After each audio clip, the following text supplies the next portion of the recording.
Salut les gamers, c'est Gido et aujourd'hui on va parler d'Overwatch.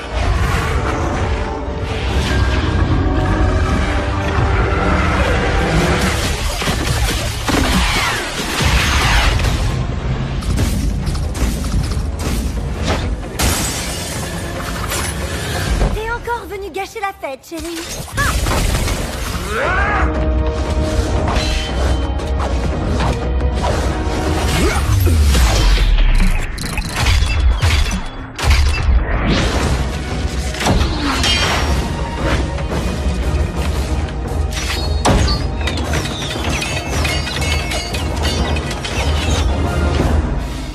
Sorti il y a près d'un an, en mai 2016, Overwatch s'est rapidement imposé en tant que FPS en équipe. Bien plus tactique et stratégique qu'un FPS classique, ce jeu serait en quelque sorte le chaînon manquant entre un FPS et un MOBA. C'est pas facile de suivre. Oh là là là là là là, on a fait des dégâts mon pote. Crois-moi, on a fait des dégâts. Tu vois ça, c'est l'Uranus mon pote, il était comme ça. À sa sortie, d'autres l'ont comparé à Team Fortress 2. If fighting is sure to result in victory, then you must fight. And then he beat the crap out of every single one. Oh! Need some help here!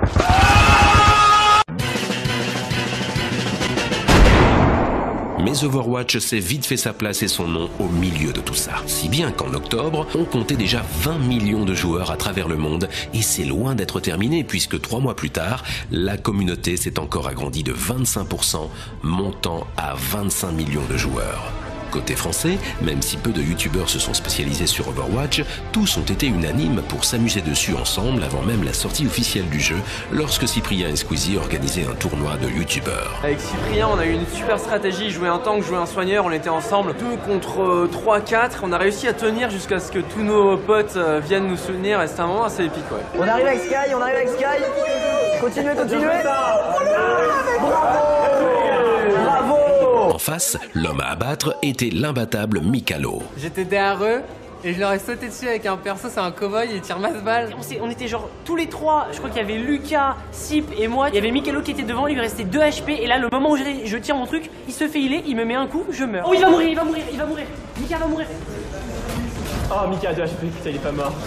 Ils s'attendaient pas, c'était trop marrant, ils ont tous gueulé. N'arrivant pas à en venir à bout, ils ont retenté ça sur scène dans un événement spécial organisé par Blizzard pour le lancement du jeu. Oh il a eu complètement fou la droite. Oh on gère aussi.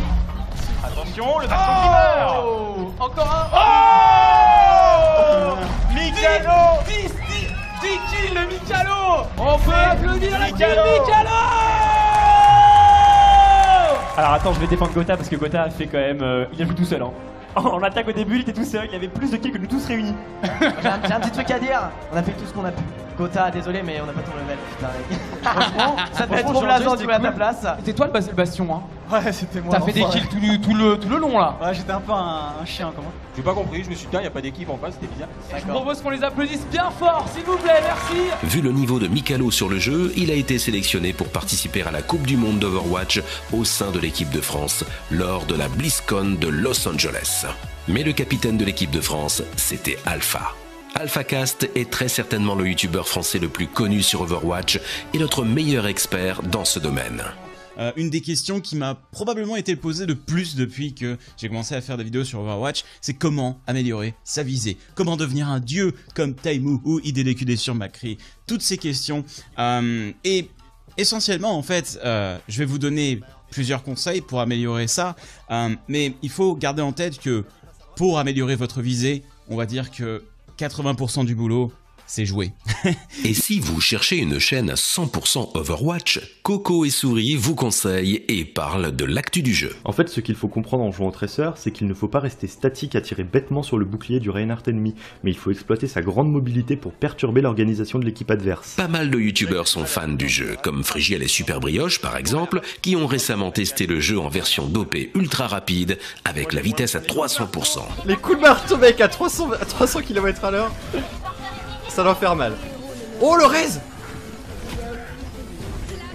Allez je charge. Oh j'ai eu quelqu'un. J'ai eu quelqu'un dans ma charge. Attention. Oh putain, j'ai réussi à mais mes l'absorber. grenades, elles vont tellement loin. Oh, bim! J'en ai eu un deuxième! Ou encore Mister Rat Super qui vient de se classer pour la 4e saison du jeu. Vas-y, moi aussi. On tue le renard derrière moi. Vas-y, Marco Pilo. C'est bon. Oh, le petit ulti qui est bien passé, les gars, s'il vous plaît! Allez, allez, go, go, go, go, go. C'est bon, c'est bon, c'est bon. Empêchez-les de revenir sur le point, empêchez-les de revenir sur le point! Oh! Boom, bitch! Oh là là! Bien qu'il n'y ait pas de campagne solo dans le jeu, Blizzard a pourtant créé tout un univers ainsi qu'un background et une vidéo de présentation pour chaque personnage. Vous êtes un de ces héros? Pas vrai?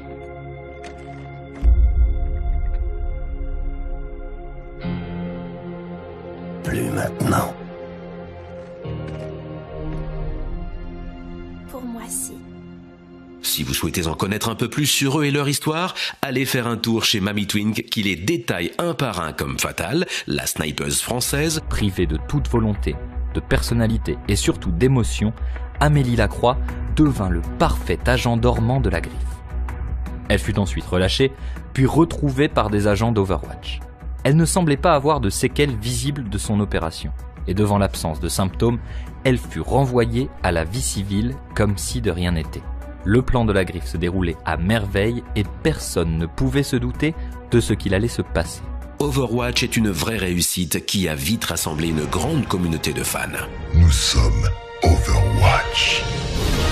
Et avec un tel panel de personnages charismatiques, il était évident que de nombreux cosplayers et cosplayeuses allaient laisser exprimer leur talent dans ce domaine.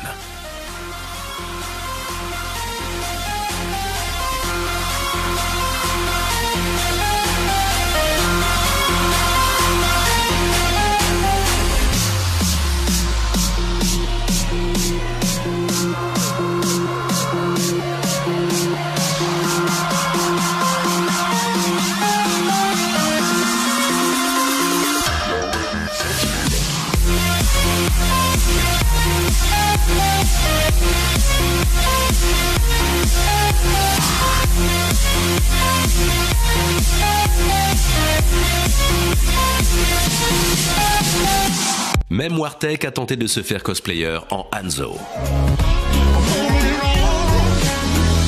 Nous sommes maintenant prêts. Est-ce qu'on n'est pas beau comme ça, franchement? Je ne peux pas me mouvoir beaucoup.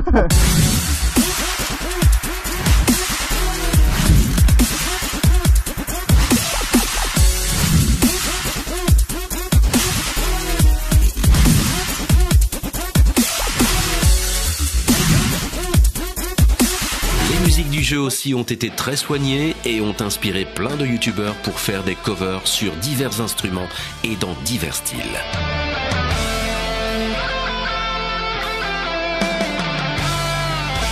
De la version métal de Charlie Parra Del Riego à des versions plus acoustiques au violon, à la guitare, au piano ou même au kazoo.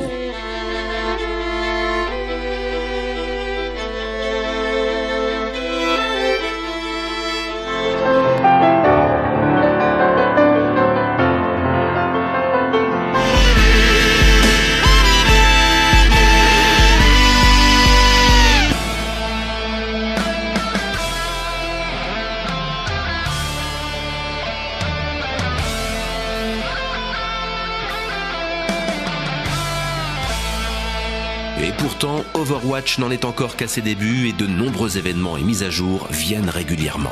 Dernièrement a été annoncée la surprise du nouveau tank, Orisa. Je vous protégerai.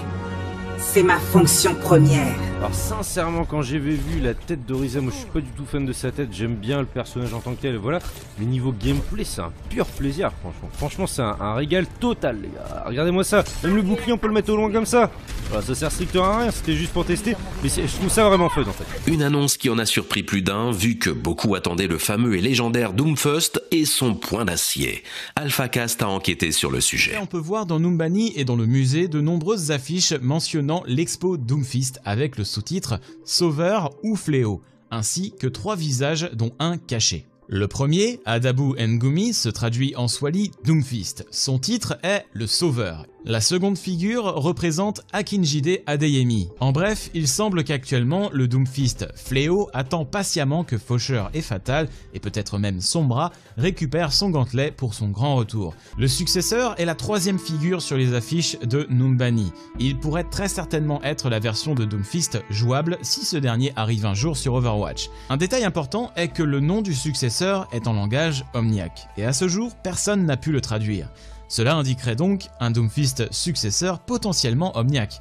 Le fait que l'entièreté de son bras soit robotique pourrait confirmer cette hypothèse. Cependant, on peut voir la peau du personnage au niveau du coude. Mon hypothèse s'approcherait donc plutôt d'un personnage à la fois humain et Omniac, comme Genji par exemple. Ce qui a aussi largement contribué au succès du jeu, c'est son équilibre entre simplicité, technicité et efficacité, le rendant accessible autant aux joueurs occasionnels qu'aux gamers hardcore et pro. Et comme le dit Winston, le monde a besoin que nous l'aidions, plus que jamais. Vous vous joignez à moi. Voilà pour aujourd'hui, mettez un max de pouces bleus si vous voulez voir plus d'Overwatch sur WizGamers et retrouvez-moi sur ma chaîne gaming Gilogame et à très bientôt à tous.